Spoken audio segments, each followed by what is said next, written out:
জুলাই অভ্যুত্থান, ছাত্র জনতার যে অভ্যুত্থান, যেই উদ্দেশ্য যে লক্ষ্য নিয়ে হয়েছিল, আমার মনে হয় তার সাথে বাস্তবতার মিল অনেক অনেক ডিফারেন্ট।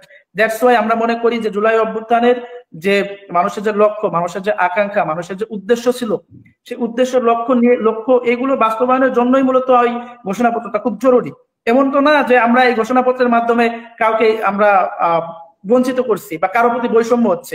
এই কোঠা আন্দোলনের ছেলে শিক্ষার্থীদেরকে নিয়ে, ছাত্রদেরকে নিয়ে কথা বলতে গিয়ে সে কিন্তু দেশ ছাড়া হয়েছে। এবং গত 15 বছরে সবচেয়ে বেশি নির্যাতিত ছিল আলেম সমাজ। এটা অস্বীকার করতে পারবে না। আপনি হিন্দু হন, মুসলিম হন, খ্রিস্টান হন, বৌদ্ধ হন, যেই ধর্মেরই হন না কেন, আপনার রাজনীতিবিদ, ঠিক আছে, আপনার রাজনীতিবিদ হিসেবে এসে, রাজনীতিবিদ বা এসে ধর্মীয় বক্তা হিসেবে, সেটা আলাদা বিষয়। ধর্মীয় বক্তা হিসেবে যদি তার কোনো ভুল ত্রুটি থাকে, সেটা আলেম সমাজ যারা আছে তারা সেটা নির্ধারণ করবে বা তারা সেটা তুলে ধরবে। আপনার মত আপনি কি কোন ভুল করেন? মাহাবিয়া মাহাবিয়া মাহাবিয়া নবীর খলিফা ছিল, তারপরে তার পোলায় তো নবীর বংশ নির্বংশ আমি তো আপনাদের ধর্মীয় বিষয় নিয়ে আলোচনা করছি না এখানে। আপনি কেন আচ্ছা সেটা বলতে পারেন না, বলতে পারে না। আমি আন্দোলনের সময় তার বলছিল, আমি এরকম না যে তার যে ধর্মীয় যে বিষয়, আমি এগুলোর বিষয়ে তার পক্ষে আমি ছাপাই গাইনি। আপনাকে তো বুঝতে হবে, জুলাইয়ের যে 15 জানুয়ারির যে গণ অভ্যুত্থানের ঘোষণা, এটা একটু সর্বশেষ রবি ভাই বলছে, এটা আমি একটু বলি। 15 জানুয়ারির যে অভ্যুত্থানের যে অভ্যুত্থানের ঘোষণাপত্র তো কি হবে? অভ্যুত্থানের ঘোষণাপত্র তো অবশ্যই সবার সাথে, সকলের জুলাই অভ্যুত্থানের আন্দোলনে যারা জড়িত ছিল সকলের সাথে মিলেমিশে আলোচনা করে একটা ঘোষণা দেওয়া হবে। এরকম কোন ঘোষণা দেওয়ার আগে যদি আপনি ঘোষণাপত্র নিয়ে সমালোচনা করেন, তাহলে হবে না। ঘোষণাপত্র কি দেয়? যদি ঘোষণাপত্র আপনার বিরুদ্ধে যায়, আমার বিরুদ্ধে যায় বা অন্য কারোর বিরুদ্ধে যায়, তখন আমরা সেটা নিয়ে সমালোচনা করতে পারি। একটা সার্বজনীন ঘোষণাপত্রের জন্য আমরা করি যে জুলাই আন্দোলনে বৈধতা দিতে। আমরা জানি যে জিয়াউর রহমান যখন শহীদ প্রেসিডেন্ট জিয়াউর রহমান যখন সামরিক অভ্যুত্থান করতে, সে অভ্যুত্থানের পাশাপাশি সে কিন্তু অভ্যুত্থানের একটা ইতিহাসে কিন্তু একটা খুব বিরল যে একটা সামরিক অভ্যুত্থানের পরবর্তীতে কিভাবে গণতন্ত্র লড়াই হয়েছে, গণতন্ত্রকে মুক্তি পেয়েছে। সামরিক অভ্যুত্থানের মাধ্যমে একটা গণতন্ত্রকে মুক্তি পাওয়া, এটা অবশ্যই জিয়াউর রহমানের অবশ্যই একটা প্রশংসা দাবিদার। এবং আমরা প্রজন্ম, এটা নতুন তরুণ প্রজন্ম যারা, এটা নিয়ে খুব প্রাউড ফিল করি। এবং আমাদের তো গণ অভ্যুত্থানের যে ঘোষণাপত্র, আমাদের এই গণ অভ্যুত্থানের ঘোষণাপত্র অবশ্যই আমাদের দেশের পক্ষে, জনগণের পক্ষে, আমাদের যারা আহত ছিল, আমাদের যারা নিহত শহীদ মেয়েরা হয়েছে, তাদের জন্য যে ঘোষণা দেওয়া আমরা সেটাই দিব। এবং ওই যে 5ই আগস্ট পরবর্তী সময়ে যেটা বললেন যে আমাদের রবি ভাই, যে জিনিসপত্রের দাম, আমরা কিন্তু 5ই আগস্ট পরবর্তী সময়ে সর্বপ্রথম যেটা বলছি যে এই মুহূর্তে সর্বপ্রথম যেটা খুব গুরুত্বপূর্ণ, সেটা হলো মানুষের নিরাপত্তা এবং মানুষের জিনিসপত্র ক্রয় ক্ষমতার মধ্যে নিয়ে আসা। কারণ আমি তো দিন শেষে, আমি তো একজন সাধারণ মানুষ, আমার তো চলাফেরা, আমার তো নিজের নিরাপত্তার ব্যাপারটা, আমার নিরাপত্তার অবশ্যই আমার মৌলিক অধিকার এটা। এবং জিনিসপত্র ক্রয় ক্ষমতা, আমার তো জিনিসপত্র আমার যদি ক্রয় সাধ্যের বাইরে চলে যায়, আমি তো নিজেই চলতে পারবো না। তা আমি যখন চলতে না পারবো, আমি যদি হাসিনার বিরুদ্ধে এগুলো নিয়ে আন্দোলন করতে পারি, তাহলে এখন কেন পারবো না? অবশ্যই করবো। এখন তার মানে এই না যে আমি তাদের শুধু সমালোচনা করে যাবো। তাদের ভালো দিক থাকে, তাদেরকে আমরা সহযোগিতাও তো করতে হবে। তাদের সমালোচনা করবো, সহযোগিতা করবো, সবই আমাদের করতে হবে। এটা আমার মনে হয় 15 জন। জি, আমি আরো কিছু কথা বলতে চাই, সেটা আরো কিছু বিষয় এখানে আছে। সেটা হলো মিজানুর রহমান আজারী হুজুরের আলটিমেটাম দিয়েছেন, 15 তারিখে আলটিমেটাম দিয়ে থেমে যাননি। তার মধ্যে 6 তারিখ থেকে 11ই জানুয়ারি পর্যন্ত আপনারা আবার জনসংযোগ করার কথা বলছেন। অবশ্যই। আপনারা কি মনে হয় জনসংযোগ আবার সরকারের পক্ষ থেকে করা উচিত? জি, জুলাই অভ্যুত্থান, ছাত্র জনতার যে অভ্যুত্থান, যেই উদ্দেশ্য যে লক্ষ্য নিয়ে হয়েছিল, আমার মনে হয় তার সাথে বাস্তবতার মিল অনেক অনেক ডিফারেন্ট। দ্যাটস ওয়াই আমরা মনে করি যে জুলাই অভ্যুত্থানের যে মানুষের যে লক্ষ্য, মানুষের যে আকাঙ্ক্ষা, মানুষের যে উদ্দেশ্য ছিল, সেই উদ্দেশ্য লক্ষ্য এগুলো বাস্তবায়নের জন্যই মূলত ওই ঘোষণাপত্রটা খুব জরুরি।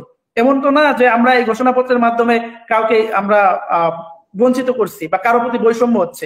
যদি সেটা হয়, তখন এটা নিয়ে সমালোচনা সর্বপ্রথম আমি নিজে সমালোচনা করবো সেটা নিয়ে, যদি কাউকে এই গণ অভ্যুত্থানের ঘোষণাপত্রে বঞ্চিত করা হয় বা কারো প্রতি বৈষম্য হয়।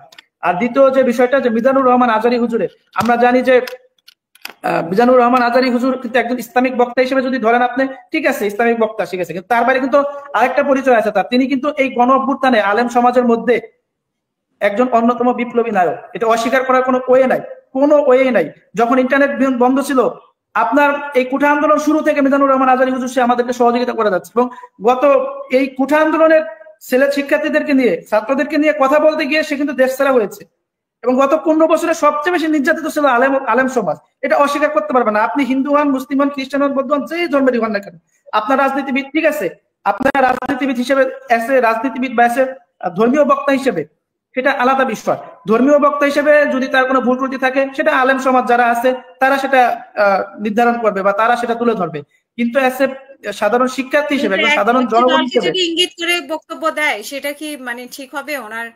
ওনার পক্ষ থেকে ওনার কাছে তো মানুষ আশা করে যে যেহেতু ইসলামিক বক্তা সেরকম ন্যায়সঙ্গত না আপা, আমরা কিন্তু জানি আপা না আপা, এই কথাটা আমি যেটা বলছি, আমি যেটা নিয়ে কথা বলছি মির্জা রহমান আজারির যে তেল মারা তেল দেওয়া, এটা নিয়ে বলিনি আমি বলছি সে বলছে আমার নবী ছাগল চড়াইতো, সে হলো কাউ বয়। তো ছাগলের আমি এই কথা বলছি, এখানে থাকেন, আপনি অন্য ব্যাখ্যা দেন না তো। এইটার বিরুদ্ধে আপনার কি বলার আছে? আমার নবী কি রাখাল বয় ছিল? বলেন আপনি, সে কথা বলতে পারেনি? ধর্মীয় যে বিষয়গুলো ধর্মীয় আলোচক যারা আছে তারা ভুল ধরবে, একজন আরেকজনটা অবশ্যই এটা তুলে ধরবে। আপনার মত আপনি কি কোন ভুল করেন?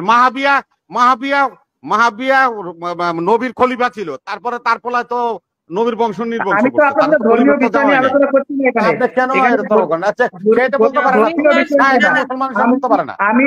আমি আন্দোলনের সময়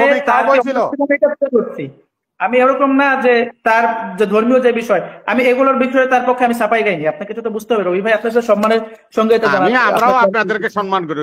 আপনার ঘরে বাবা কই, চাচা কই, খালু কই, মামা কই, আপনার ঘরে আমরা যথেষ্ট সম্মান করি।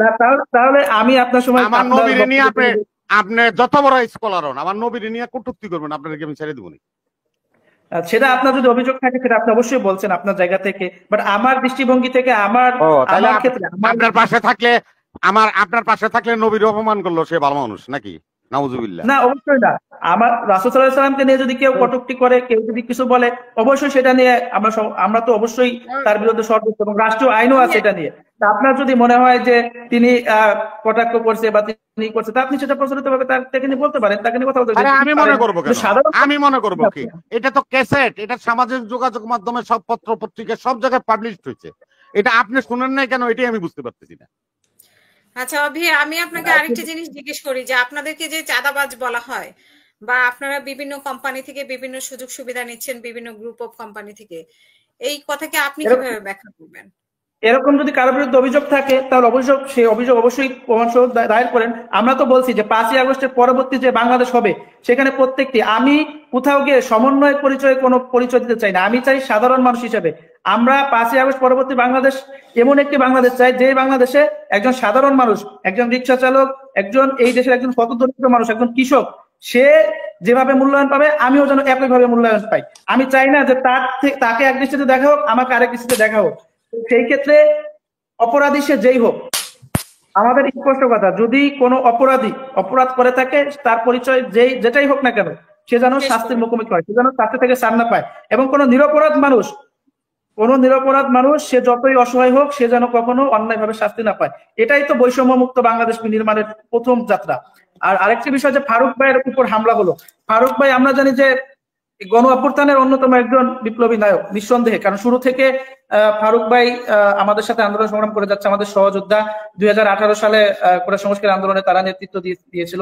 তো 2018 সালে আমরা তাদের সাথে রাজপথে আন্দোলন সংগ্রাম করেছি এবং গত যে ফ্যাসিস্ট গভর্নমেন্ট ছিল, ফ্যাসিস্ট গণহত্যাকারী শেখ হাসিনার বিরুদ্ধে সবসময় সে সর্বদা সোচ্চার রয়েছে। কিন্তু পরবর্তীতে দেখা গেল যে 5ই আগস্টের পরবর্তীতে গত কালকের একটি প্রোগ্রামে তাকে দাওয়াত ইনভাইট করে নিমন্ত্রণ দিয়ে বক্তব্য দেওয়ার পরে তার কিছু বক্তব্য পছন্দ না হয় তার উপর যে হামলা করা হয়েছে, এটা একদম একটা জঙ্গি স্টাইলে হামলা। এবং এই হামলা যারা করেছে এদের সাথে বৈষম্যবিরোধী ছাত্র আন্দোলনের কোনো সম্পৃক্ততা নাই। এবং যারা ওই যে আহতর কথা বলে, আপনি আহত ঠিক আছে, কিন্তু আহত এবং আন্দোলনকারীদের যে লক্ষ্য উদ্দেশ্য এটার সাথে যদি মিল না থাকে তাহলে সে আহত না। কারণ আমরা জানি যে 5ই আগস্টের পূর্বে অনেক ছাত্রলীগের এই ফ্যাসিস্ট সরকারের যে দোসর যারা ছিল, যারা ছাত্র জনতার উপর হামলা করতে এসে নিজেরা ছাত্র জনতার প্রতিরোধে পড়ে আহত হয়ে তারপর হসপিটালে গিয়ে কারা অত্যাচার করেছে, কারা ফারুকের উপরে হামলা করেছে, মানে আহতরাই এবং হোক না কেন, সে আহত হোক, সে সমন্বয়ক হোক, সে আহত হোক বা সে যেই দলেরই হোক, তার উপর যারা হামলা করেছে তারা সন্ত্রাসী এবং তারা জঙ্গি স্টাইলে হামলা করেছে তাকে মেরে ফেলার জন্য। অবশ্যই এটার তীব্র নিন্দা এবং প্রতিবাদ আমরা গতকালই জানিয়েছি এবং এখনো আমরা আমাদের জায়গায় অনড়। যে গণতন্ত্রের জন্য দীর্ঘদিন ধরে লড়াই সংগ্রাম যে করেছে, সেই ফারুক ভাইয়ের উপর যারা হামলা করেছে তাদেরকে আইনের আওতায় নেওয়া হোক, এটা আমরা অতি দ্রুত আইনের আওতায় নেওয়া হোক, এটা আমরা দাবি জানিয়েছি অলরেডি। জি ধন্যবাদ।